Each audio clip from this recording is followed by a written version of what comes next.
మీ destination ఏదైనా ప్రపంచంలో ఏ మూల ఉన్నా CN travel explore the world your way. Technology పెరుగుతున్న కొద్దీ రోజుకో కొత్త ఆవిష్కరణ పుట్టుకొస్తోంది. తాజాగా జపాన్ ఓ హ్యూమన్ వాషింగ్ మెషిన్ తయారు చేసింది.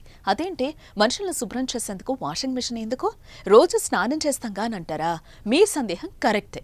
ఈ వాషింగ్ మెషిన్ కూడా మనుషులకు స్నానం చేయిస్తుంది.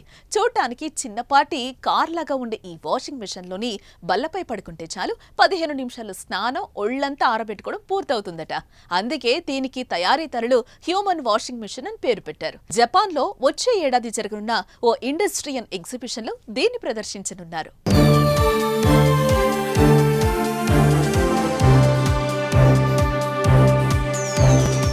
జపాన్ కు చెందిన సైన్స్కో అనే కంపెనీ దీన్ని తయారు చేసింది.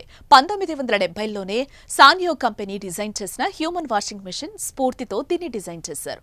చిన్నపాటి కారు ఆకారంలో ఉండే మెషిన్లో ఓ చిన్న బల్ల ఏర్పాటు చేశారు. ఈ మెషిన్ వాల్స్ ట్రాన్స్పరెంట్ గా ఉన్నాయేంటని ఆలోచించకండి. లోపల ఇరుక్కుపోతామేమో అన్న భయం కలగకుండా సైన్స్కో కంపెనీ ఇలా డిజైన్ చేశారట. కేవలం స్నానం మాత్రమే కాకుండా ఓ స్పాలో ఉన్న అనుభూతి కలిగేలా ఈ వాషింగ్ మెషిన్ లో ఏర్పాట్లు చేశారు. ఇది ఏఐ టెక్నాలజీ సాయంతో పనిచేస్తుంది. దీంతో స్నానం చేసేవారి ఎమోషనల్ స్టేట్ ను ఎప్పటికప్పుడు అంచనా వేస్తూ మెషిన్లోని వాతావరణంలో మార్పులు చోటు చేసుకుంటాయి.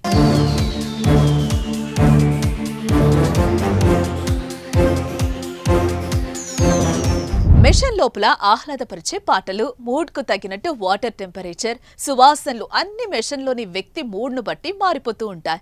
ఇక మనుషులకు స్నానం చేయించేందుకు వేగవంతమైన నీటి ధారలను ఉత్పత్తి చేసే హై స్పీడ్ వాటర్ జెట్స్ ను ఏర్పాటు చేశారు. స్పాలో ఉన్నట్టు పూర్తి స్థాయిలో వ్యక్తులు రిలాక్స్ అయ్యేలా దీన్ని ఏర్పాటు చేశారు. ప్రస్తుతం ఈ కాన్సెప్ట్ నెట్టింట అనేక మంది దృష్టిని ఆకట్టుకుంటుంది. చివరకు స్నానం చేసేందుకు కూడా యంత్రాలు వస్తున్నాయంటే జపాన్ జనాలు సాంకేతికతలో ఎంత ముందున్నారో అంటూ నోరెళ్లబెడుతున్నారు.